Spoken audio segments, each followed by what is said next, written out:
បាទសួស្តីពុកម៉ែបងប្អូនបាទហ្នឹងហើយថ្ងៃនេះខ្ញុំម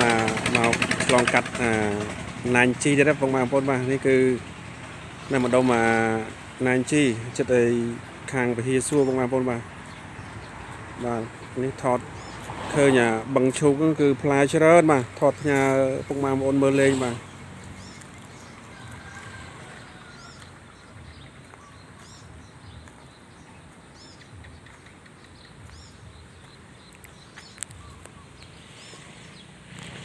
ស្មាននេះរងាចបាទរងាចហើយពេលវេលាចិត្តយប់ពុកម៉ែបងប្អូនអើយថ្ងៃរៀបលិចហើយបាទ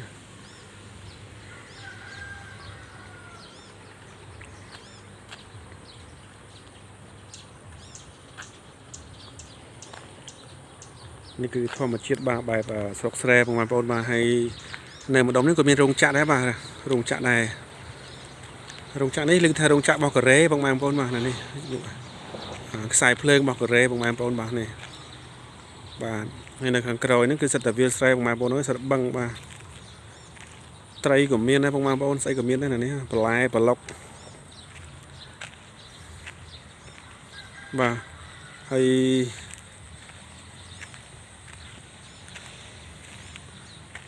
បងប្អូនណាដែលចង់មកយកខ្យល់អាកាសបែបស្រុកស្រែហ្នឹងអាចមកបានបងប្អូនបាទនេះគឺធំបងប្អូនលវងល្វើយបាទធំមែនតើហ្មងហ្នឹងហើយខ្ញុំ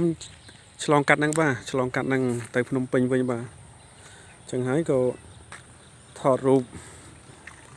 ដោយសារថាថ្ងៃហ្នឹងយើងជូនអីវ៉ាន់បាទដឹកអីវ៉ាន់ឲ្យ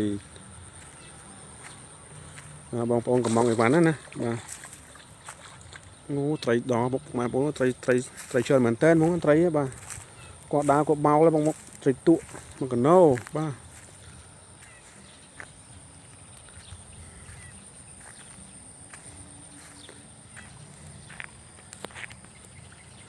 នេះគឺទេសភាពបាទនេះគឺផ្លូវផ្លូវលំទូចបាទហ្នឹងហើយនេះគឺ